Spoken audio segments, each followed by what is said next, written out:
Hello! So, we actually have never met before because this is my first YouTube video. It's crazy that I'm actually sitting here facing my fears and doing it, but I am. My name is Tia. This channel's name is Artis.tiaa. I am an emerging creative. I'm still really at the beginner levels of tapping into my creativity. I used to be terrified of sharing my art, and I am going through a journey of letting go of that fear and embracing the change of becoming who I am to share my art. I figured the first video I could go ahead and post is a video about fear, because even in my process that I've been in so far, fear has been crippling at times, but it has also been a gateway to lead me some of the bigger opportunities that I've been able to accomplish within my first year. I am learning to build courageousness around my relationship with fear. Fear, I feel like, is instilled in everybody. I feel like everybody has an ounce of fear. It's partly because that's just how we are as humans, as animals. We need that fear to protect us. But there have been times where my fear actually held me back rather than protecting me. So as a beginner artist, as somebody who is emerging, as somebody who is still going through all of these practices, I cannot say I have mastered them, but I can definitely share the practices I have worked with you guys to also maybe aid in your journey. But also to put this out there, because one of my biggest fears is posting on YouTube. It has scared me for so long, and I just needed to go out and do it, honestly. In this video today, I will be sharing with you some of my fears and how I realign with those fears, and also practices I do to lift myself up above those fears, just to be more of the person I want to become.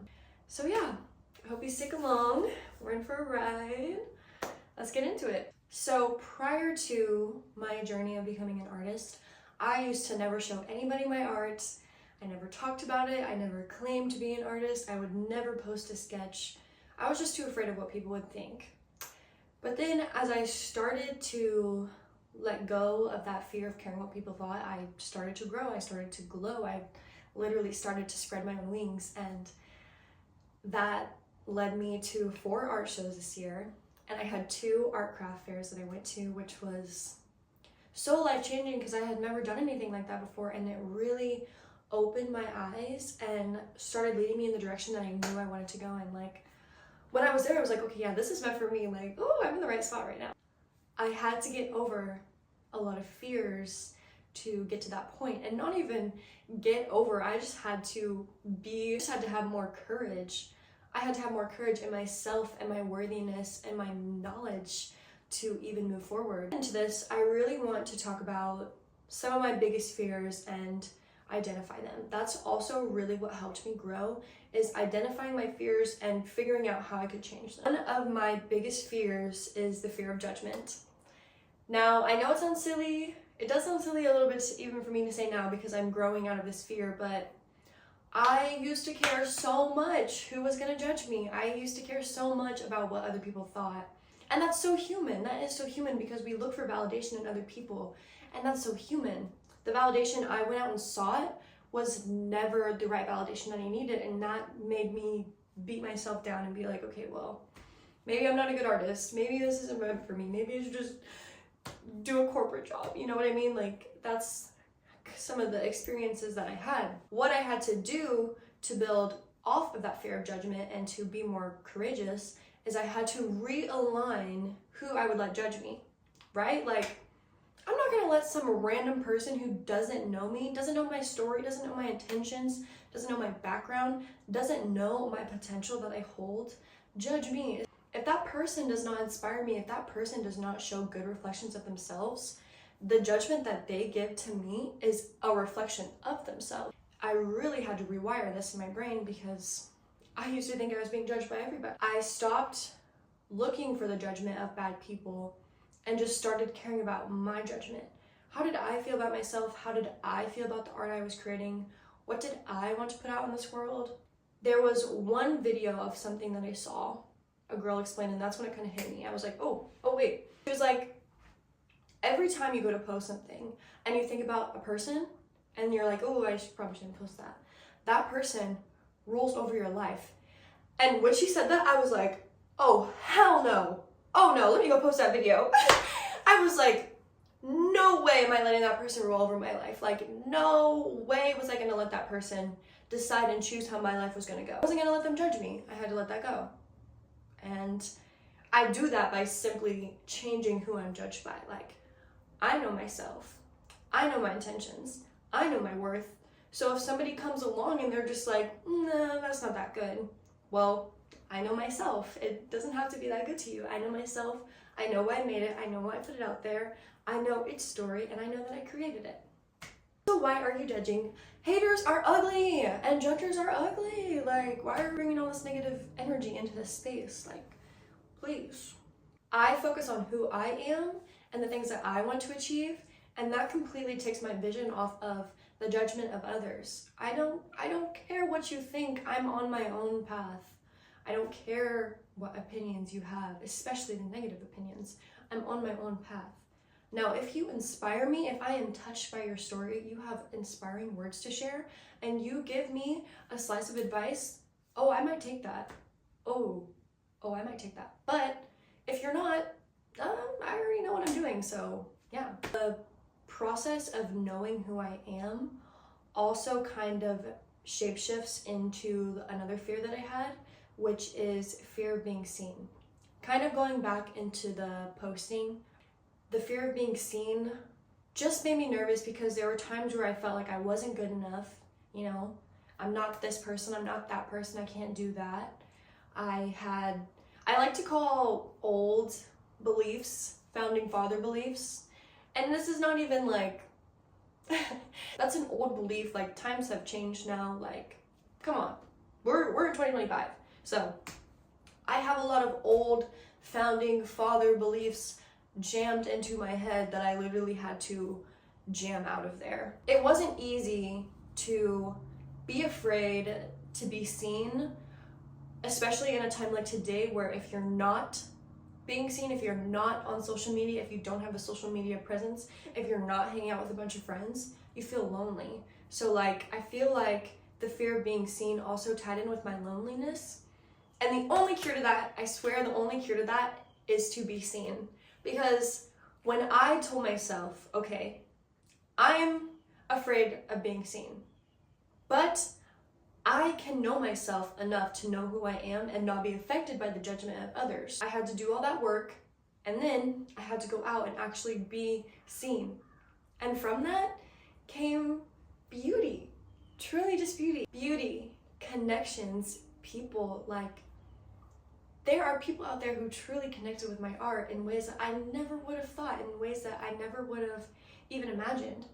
And that really changed my focus on my fear of being seen. Like people I see, things that touch me, art that touches me. If I didn't see that, I would not have known that it touched me so deeply, right?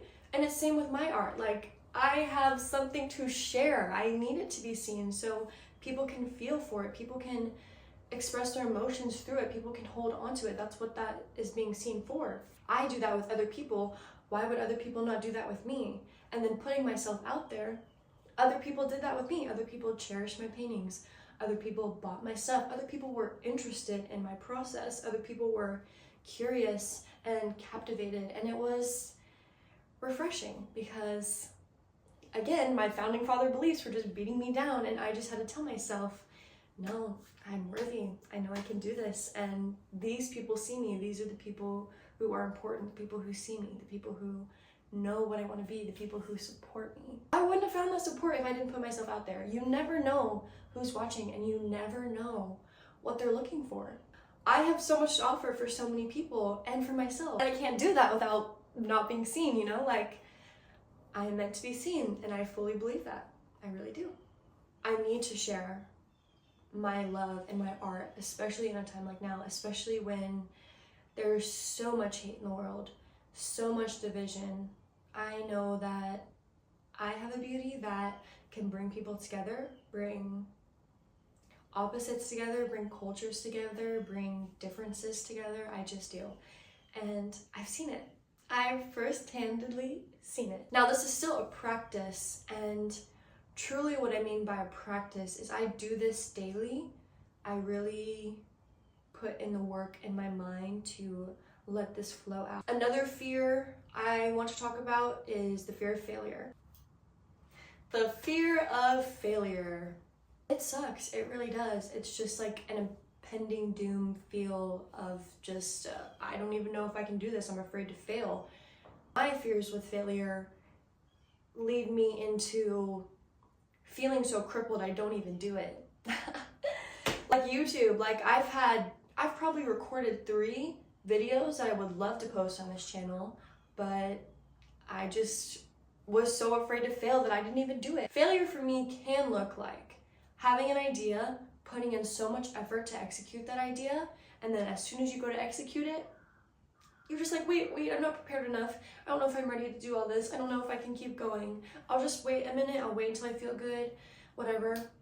And then I put it off to the side and then I don't do it. Pretty much procrastination, but it's that I do the work, then I procrastinate finishing it, and then I just get in this loophole of feeling bad for myself where I'm just like, well, I couldn't even finish it, so why even post it? You know, like I couldn't even finish this painting. Like it's not even important. I might as well just start over. My practices of overcoming my fear of failure differ, but they lead into one another.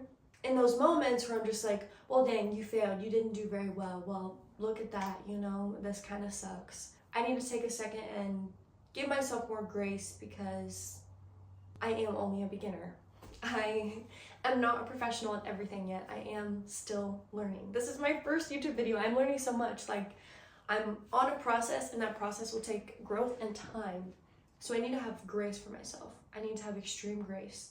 Just knowing that it will all flow, I can build a structure of knowing myself, and that will just help everything else kind of flow in. Have grace on yourself. You know, nobody's perfect, and social media is just one side of everybody's life. You're not a failure because you're not doing what somebody else is doing. That's when you also have to realign what failure means to you. In society today, failure is taught like, oh, if you're not doing what that person's doing, you're not doing it right. Well, if you're not in college, you're not going anywhere. Well, if you don't have this business up by tomorrow, you're not doing shit. You know, there's so much pressure on success that almost everything can feel like a failure because our version of success doesn't look like somebody else's, so it's just like, you failed, you know? I really had to change the way that I looked at failure because I'm not on a traditional path. I'm not in college right now. I'm not looking for a super important job. I am having fun. I'm enjoying my artistry. I'm enjoying my life. That's what I'm doing right now, and to some people that can look like failure on the outside. But what does failure mean to me? Failure to me means giving up. Yes, in the past, I made those YouTube videos and I never posted them, but here I am right now recording another one, and I am going to post this one. I'm practicing right now. I'm doing these practices right now. Giving up is failing, and even if you take a short break from something, that doesn't mean you gave up, you're just taking a break. Giving up is never returning to this. Giving up is letting the defeat beat you down. But you don't have to give up. You can get back up, and that's what I'm doing here. This has to be a reminder to yourself in your brain that you can get back up again. You haven't given up, you can get back up again.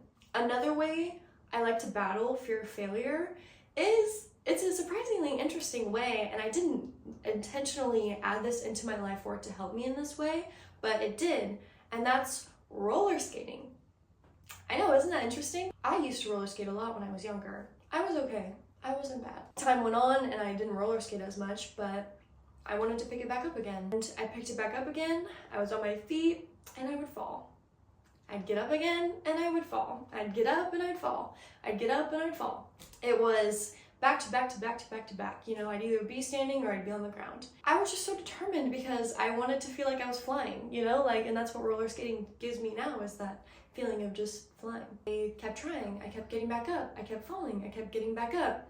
With each time I would fall, I wasn't necessarily losing, I was learning. I was learning how to either safely catch myself on this fall? How can I catch myself and limit the effects of this fall on myself? And I was figuring out, oh, that move that I did, I need to incorporate more balance. I need to do it this way instead of the way that I did it. The fall actually would teach me how to get back up again and do better. The fall would teach me how to get back up again and do better. Now I'm really good at skating. Now I love to skate. Now I can freely skate without falling. You know, obviously I fall sometimes because I'm still learning new tricks, but for the most part, I'm really happy with where my skate journey has brought me. Almost like the muscle memory of it helped me, like the physical aspect of my body literally falling onto the ground and my muscles and my bones having to pick myself back up and saying, I can do this, let's try it again. And going again and doing it and doing better, but then falling again. But I pick myself back up, I can do it, come on, I just gotta keep going. And then doing it. Through picking myself back up, I learn, and my muscles learn how to move on the skates and how to roll and how to flow. And it's the same thing with your mind. Like, your mind is a muscle. Like, through all of these practices that I've been doing, my mind, it's just been easier for my mind to adjust to, no, I'm gonna do it this way. You know, like my way, the way that I feel is right, the way that I've conditioned my mind to feel, you know? Failure can be scary, but you define if you failed or not, and you can get right back up and try again. You can get up and start anew. You can get up and you can do something. That's really what I'm learning on how to face my fears, is the fear is there and I'm looking at it and I have to decide how I'm going to approach it. If my fear is coming up to me and it's like, oh, you're too scared, I'm going to go right back up to it and say, I'm not. Actually, I'm not. Wait, actually, no, I'm not. I'm chilling and do my thing. Judgment, oh, you're this and that. Actually, I'm not. I know who I am. Who are you? How do you think you know me, right? Fear of being seen. What if they don't like it? What if they love it? What if they literally love it? What if it brings you so much joy, so much nourishment? What if they love it? What if they do? And the judgment again, if they hate it, you know yourself. Failure, just get back up again. Just get back up and try. You still have time. You can still do this. You're a beginner. My fears are kind of getting to a point where I'm just like, okay, I'm in control of my life and I can either keep letting this thing scare me or I can stand up for myself and do what I want to do. And I got tired of being scared and I stood up for myself. Even in the year that I did that, I have felt so much joy and so much love, so much change. Like, I am not the same person who I was a year ago. I'm stronger physically and mentally. Like, it's actually crazy. Fear is a block, not a ruler. Fear does not have to rule over your life. It does not. And once you let it go, you can really expand and spread your own wings. Feel yourself fly mentally and physically, like, just expand. It feels really meaningful to me to share my practices with you while also being in a practice right now. This YouTube video is a practice of me facing my fears. If nobody sees it, nobody sees it. If it touches who it was meant to touch, hello, I hope you stick around. I hope you do, because I hope you stick around. I want to build something and I want to connect with people and I want to share my thoughts and my processes and my art. And I would just love to have you along with me. That pretty much wraps up today. Don't let fear rule your life. Come on now. Time is ticking. We do not have enough time to sit here and be scared. Come on, let's pick it up. Let's do it. It will take time, but we can do it. I really appreciate you stopping to click on this video. I really do. It means a lot to me. I'm excited to be here, spreading my own wings and sharing my thoughts with you. So again, thank you. And I will see you next time.